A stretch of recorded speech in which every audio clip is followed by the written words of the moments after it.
Praise the Lord. ஹல்லேலூயா. கர்த்தருக்கு மகிமை உண்டாவதாக. நல்ல ஒரு விசேஷமான நாட்களில நாம் யாவரும் கடந்து போய் கொண்டிருக்கிறோம். முடிந்த வாரத்துல குட் ஃப்ரைடே இயேசு உயிர் தெழுந்த நாள். நரகத்துல ஆண்டவர் போய் பாதாளத்துல தேவன் சுவிசேஷத்தை சொன்னதும் பல விதமான சுவிசேஷத்தை நாம் கேட்டு தேவனால பலப்பட்டு தேவனால் நிரப்பப்பட்டு வந்திருக்கிறோம். நிச்சயமாக உங்க வாழ்க்கையில தேவன் பெரியவரா இருக்கிறாரு.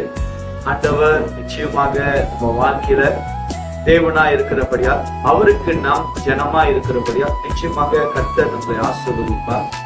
நம் கர்த்தரை நோக்கி அமர்ந்து இருக்கும் போது தேவன் இடத்துல விசுவாசிக்கும் போது நிச்சயமாக தேவன் சகலத்தையும் உண்டாக்க வல்லவரா இருக்கிறார். ஆமென். ஹல்லேலூயா.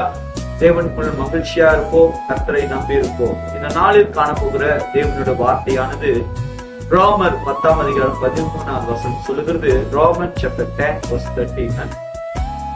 இந்த வசனங்கள்ல நீங்க பார்க்கும்போது, ஆதலால் கர்த்தருடைய நாமத்தை தொழுது கொள்கிற எவனும் ரட்சிக்கப்படுவான். ஹல்லேலூயா. இன்றைக்கு பாருங்க, நாம் யாவரும் ஆண்டவராய் இயேசு கிறிஸ்துவுடைய நாமத்தை அறிந்திருக்கிறோம், அவரை துதிக்கிறோம், அவரை தொழுது கொள்கிறோம். இன்றைக்கு நம்ம வாழ்க்கையில ரட்சிப்பு என்பது வசனம் சொல்லுகிறது, அவரை தொழுது கொள்ளும்படி ஆண்டவரை எல்லா நேரங்களிலும் நீங்கள் தொழுது கொள்ள வேண்டும். குப்பத்திலேயோ கண்ணீர்லயோ பாடுலையோ குத்தத்திலையோ பலவிதமான நெருக்கத்திலையோ நீங்க ஆண்டவரை தொழுது கொள்ளுங்க. தயவு செய்து வருகிற பிரச்சனைகளை பார்த்து நீங்கள் வேதனை கொண்டு சோர்ந்து போய் உங்களுடைய விசுவாசத்தெல்லாம் நீங்க தனித்து விடாதீங்க. ஆண்டவருக்குள்ள விசுவாசம் அநேக பாடல் உண்டு. அதுல ஒரு பாடல் பசபத்மன் அவர் அது அநேக ஆறுதல் பாடுதல், விசுவாச பாடல், இப்படியாக ஒரு பாடின ஒவ்வொரு பாடல்களும் நம் நினைவுக்கு வரும். அது போல நீங்கள் ஆண்டவரை தொழுது கொள்ள நீங்கள் முன் வரும்போது, ஆண்டவரை தொழுது கொள்ள விசுவாசிக்கும் போது நிச்சயமாகவே வசனம் சொல்லுகிறது, நீங்கள் ரட்சிக்கப்படுகிறோம். ஏன் இந்த ரட்சிப்புன்னா, அந்த ரட்சிப்பு இருந்தாதான் நம்ம ஆண்டவருக்குள்ள பலமா இருக்கும்.